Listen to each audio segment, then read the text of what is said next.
भारतामध्ये हा काही पहिला प्रकार नाही अशा पद्धतीचा कोणतरी भोंदू बाबा आणि त्याचे चाळे किंवा कारनामे लोकांसमोर आल्याचा अशी एक आपल्याला इतिहास आहे, हिस्ट्री आहे म्हणायला वाव आहे.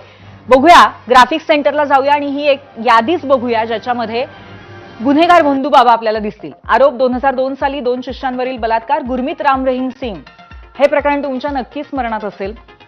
डेरा सच्चा सौदाचे हे गुरु 2017 साली 20 वर्षांसाठी त्यांना शिक्षा मिळाली.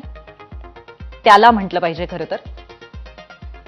आसाराम बापू आरोप 2013 साली अल्पवयीन मुलीवरती लैंगिक अत्याचार, जोधपूरमधल्या आश्रमातच लैंगिक अत्याचाराचा आरोप. गुजरातच्या गांधीनगरमधल्या आश्रमामध्ये एका महिलेवर बलात्कार, शिक्षा 2018 मध्ये झाली. जोधपूर प्रकरणामध्ये जन्मठेप. 2023 गुजरात प्रकरणामध्ये जन्मठेप.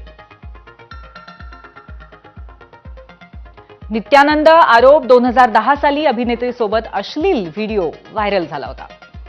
2012 साली बलात्काराचा आरोप करण्यात आला. लैंगिक अत्याचार आणि मुलांचं अपहरण याचेही आरोप झाले आणि 2019 साली तो भारताबाहेर पळाला.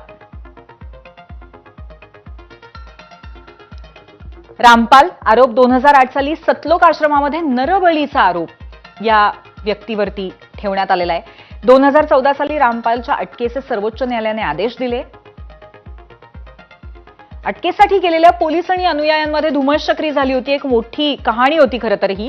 हिसारच्या आश्रमामध्ये झालेल्या हिंसाचारामध्ये 5 महिलांचा मृत्यू झाला. त्याचबरोबर हत्या, देशद्रोहासह अनेक गंभीर गुन्हे दाखल होते आणि 2018 साली विशेष न्यायालयाकडनं जन्मठेपेची शिक्षा रामपालला देण्यात आली.